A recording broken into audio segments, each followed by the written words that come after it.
La traite et le trafic illicite de personnes sont de réelles préoccupations à l'échelle internationale. Elles impliquent des violations flagrantes des droits de l'homme telles la vente et l'exploitation de la vie humaine, un crime pouvant parfois aller jusqu'à la perte de vie humaine. Face à la menace, des réflexions sont ouvertes.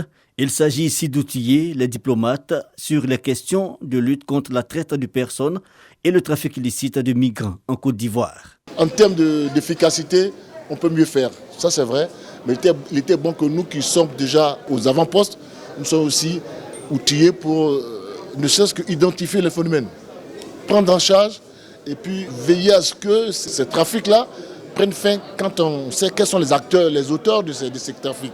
Désormais, le tribunal peut être interpellé, il pourra réagir.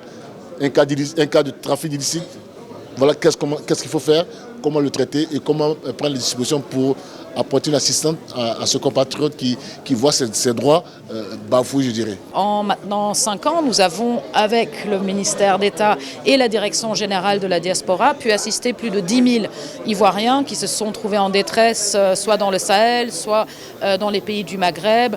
Et donc on a assisté dans le retour volontaire, dans l'appui à l'arrivée et puis un appui à la réintégration.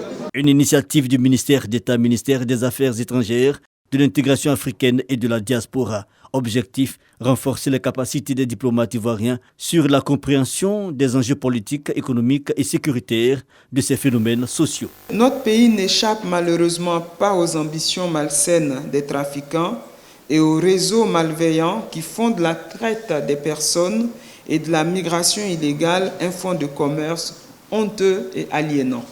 Raison pour lesquelles les États mettent tout en œuvre pour y faire face et lutter efficacement pour l'éradiquer en optant de la combattre sur tous les fronts. En 2015, le nombre de personnes qui ont migré sur les côtes italiennes a augmenté de 13 000, soit une hausse de près de 230% entre 2015 et 2016, selon l'OIM.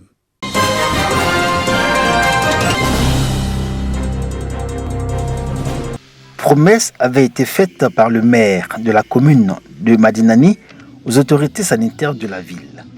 Doter l'hôpital général de cette localité d'un bloc opératoire de gynéco-obstétrique.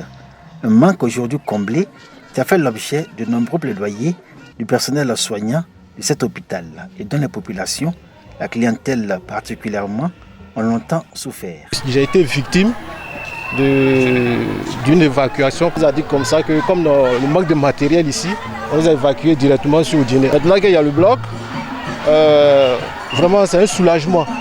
La dernière communication que j'ai eue avec le directeur de cabinet du ministre de la Santé, et ils nous ont dit que d'ici le mois d'août, nous aurons déjà le gynécologue qui sera affecté et en plus, ils vont nous affecter également un chirurgien.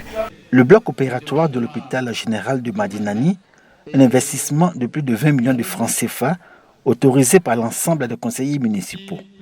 La remise officielle de l'ouvrage au ministère de la Santé, de l'Hygiène publique et de la couverture maladie universelle a été l'occasion pour le maire Fanny Siaka de rappeler aux populations que la santé est inscrite au rang des priorités des projets d'investissement de la commune de Madinani. Illustration, le nouvel acquis de l'hôpital général. Ce bloc opératoire vient améliorer le plateau technique de l'établissement et assurer une offre de soins de qualité. L'appel que je lance, c'est l'incitation à tout moment en direction de ces populations-là de venir à l'hôpital lorsqu'ils sentent le premier signe de malaise. Qui plus est, nous avons l'équipement de toute première génération. Désormais, il y a un bloc de proximité à Madinani qui va prendre en charge les évacuations de la partie est de la région sanitaire de Kabadougou. Tous les jours que Dieu fait, nous sommes à l'œuvre pour que nos prestataires accueillent au mieux tous les patients qui arrivent. Il ne faudrait pas que la population ait peur de venir à l'hôpital.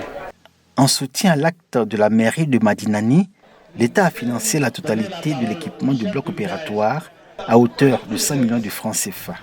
Pour rappel, la première pierre de l'ouvrage a été posée en août 2020 par l'actuel président du Conseil économique, social, environnemental et culturel, Eugène Akaoulé, alors ministre de la Santé et de l'Hygiène publique.